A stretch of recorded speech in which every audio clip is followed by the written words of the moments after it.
What's up, YouTube? It's the Action Figure Grader coming back to you with another market update. We're going to focus today on loose complete figures, vintage Kenner Star Wars baggies, mail-aways, things like that. And then I also have a few loose complete vehicles and some last 17 to finish the video off.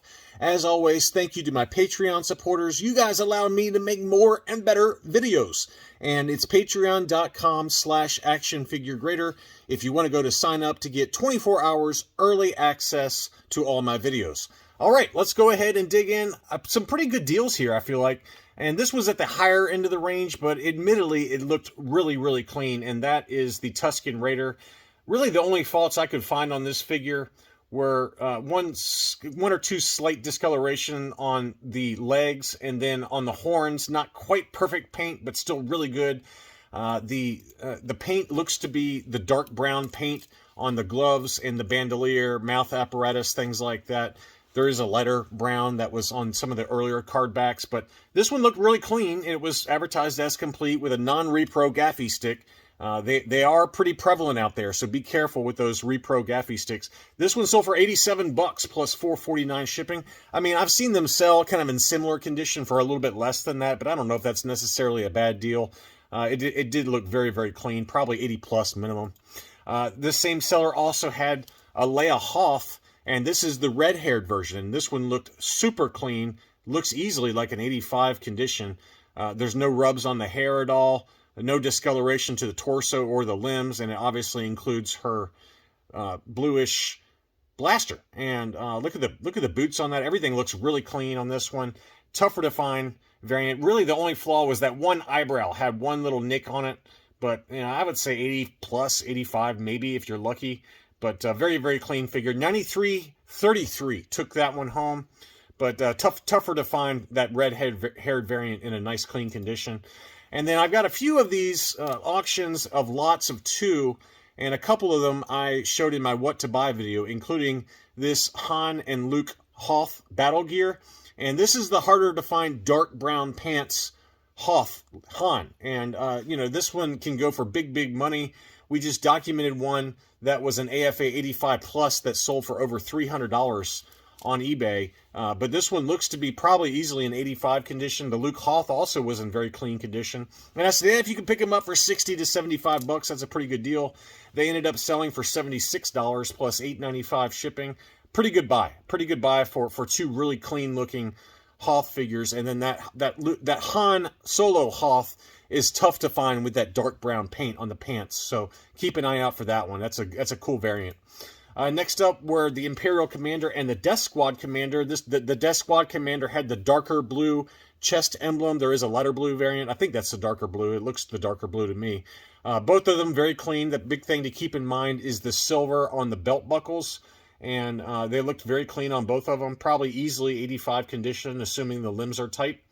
That lot of two sold for $44.52 plus $9 shipping. That's a good buy in my mind for two really clean Imperial troopers.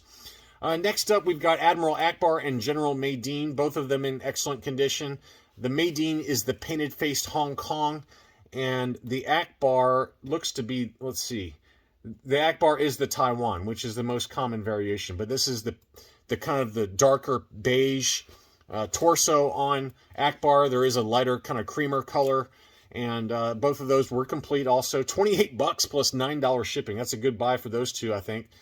Next up was, it's not sealed, but it was advertised as unused complete Princess Leia, the 12-inch doll. It included the box, but it had been taken out of the box, but had not been used yet, and that one sold for $405. I thought that was a really good buy. Princess Leia looked to be in great shape, maybe some slight discoloration or mold or something going on the robe. That probably kept the price down just a little bit. I couldn't tell if it included like her comb. I think there's a comb it comes with, but the figure itself looked pretty good. So $405 plus $15 took that one home. A couple of die-cast figures. They were not mint by any means. You can see some light chipping on the X-Wing, but very nice and bright white on that one. And then the die-cast land speeder was in pretty good shape as well. Probably both of them were in 75 plus or 80 condition, but they were $61. I mean, that's a pretty good buy. Usually, if they're super clean, you can pick those up for about that price for just one of them. So to get both of them for $61 plus $11 shipping, that's a pretty good buy on two really nice die-cast. And the big thing is on the land speeder, the windshield is not yellowed. That's the biggest thing I've found with trying to find one of these super clean, is that the windshield usually discolors and turns yellow, but that one is nice and clean and really clear. Next up, I've got a few baggies and mail-aways. Here was that mail-away Neon Numb baggie with all the paperwork and the box. And I said it was going to go for about $175, so I was way off. This one sold for $247.50 plus free shipping, so that's a pretty good one there. I was a little low on my estimate for that one, what that one would sell for. Next up was the Forlom. That one sold for $157.50. This one's a little bit easier to find than the Neon Numb, and the Star Wars Collections catalog was a little bit bent up, so that probably kept the price down. The box and the baggie were both in great shape though, so $157.50 took that home. And the next was the Admiral Akbar mail-away. So this would appear on like 48B and C backs on the Empire Strikes Back with the free Admiral Akbar mail-away offer. And this one sold for $150.50.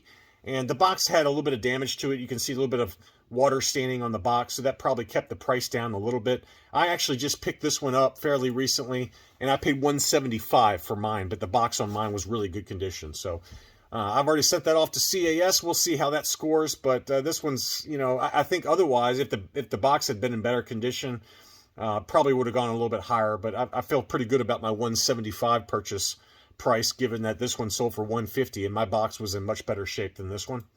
The same seller, Villains, triple exclamation point. I just bought a SWD Death Star droid baggie from this seller in an auction probably about 3 or 4 weeks ago. And he listed a number of other really nice baggies that all sold for big money. The AT-AT driver sold for $560 plus $7 shipping. That's a big number. This is the one that I was really curious to see where it sell, because this is one of the most commonly faked baggies, and that's a Yoda baggie. There are tons and tons of fake Yoda baggies on eBay, so you got to be really careful.